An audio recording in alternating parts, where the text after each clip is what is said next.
Baik, situasi kita memang sedang tidak baik-baik saja. 2 hari ini juga terasa ya semakin ya mungkin ada yang mengalami mencekam dan sebagainya. Saya sendiri tinggalnya di Cempaka Putih, ya, masuk zona merah 3 kilometer dari Makobrimob Kuitang. Ya. Jadi ada rasa was-was itu juga semalam misalnya ya, jam 1, jam 2 pagi motor-motor ya mungkin pulang habis demo di Senen lewat depan rumah karena persis jalan raya ya rumah kami. Jadi kebangun karena rame ya knalpot dan teriak-teriak. Jadi saya sebenarnya udah siap-siap, ada satu tas. Kalau ada apa-apa saya langsung ke Samadhi ya. Saya udah surat-surat ijazah udah jadi satu ya, udah siap kabur. Tapi ya puji Tuhan suasana di Cempaka Putih aman. Ya. Walaupun ya semua portal ditutup, ya, TNI berkeliling ya pagi malam karena ada satu markas juga dekat kami. Maka itu situasi yang real yang terjadi, yang kami alami, ya. Dan memang sangat menyedihkan apa yang terjadi hari-hari ini dalam bangsa kita. Dan akumulasi kemarahan publik ini salah satunya dipicu oleh flexing, ya. Budaya pamer, apa yang dipamerkan oleh pejabat publik dengan gaya hidup yang mewah, dengan pilihan-pilihan mereka, kendaraan mereka dan sebagainya. Dan ini kemudian menjadi buntut ya, berbuntut pada api kemarahan dari warga semua. Maka sudah terkasih membaca Injil hari ini, ya, pesannya sudah sangat jelas. Barang siapa meninggikan diri akan direndahkan dan yang rendah akan ditinggikan. Sekarang bukan zamannya lagi ya pamer-pamer harta, flexing, ya.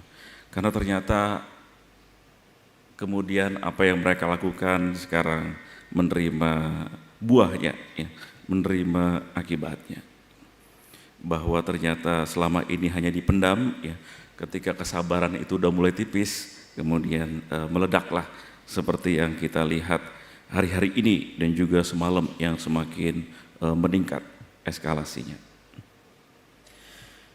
Dan Injil hari ini mengajak kita untuk merenungkan sikap hati kita, sikap batin kita untuk semakin peka kepada orang-orang di sekitar kita. Punya kepedulian kepada orang-orang di sekitar kita, terutama mereka yang lemah, miskin, dan tersingkir.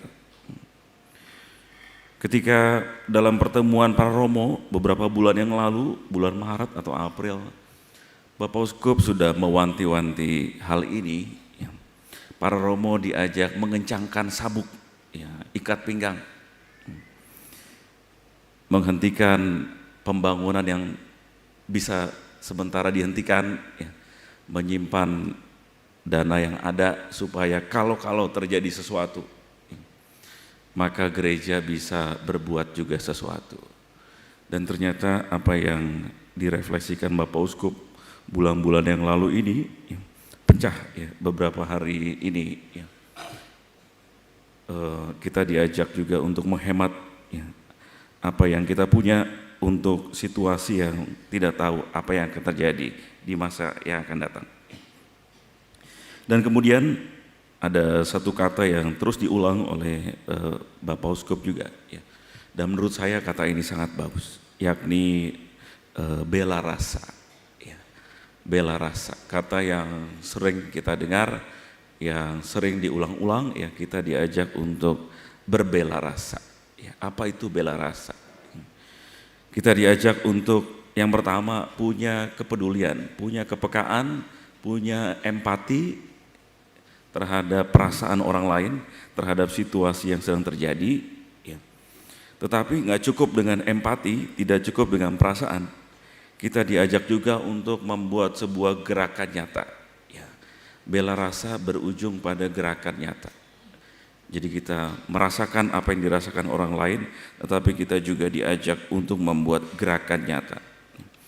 Maka bukan kebetulan juga tema Ardas kita tahun ini adalah kepedulian lebih kepada saudara-saudari yang lemah, miskin, dan tersingkir. Ya. Seakan Roh Kudus menggiring gereja bahwa tahun ini kita punya tema Ardas KAJ yang mengajak kita untuk peduli kepada mereka yang lemah, miskin, dan tersingkir. Kita diajak untuk punya compassion, untuk punya persaudaraan kepada mereka. Ya. Karena kita juga menjadi bagian dari masyarakat itu. Maka kita diajak melalui bacaan-bacaan hari ini, kita diundang untuk semakin punya sikap batin merendahkan diri, merendahkan hati kita di hadapan Tuhan. Ingat bahwa semuanya ini adalah pemberian rahmat yang Tuhan berikan kepada kita.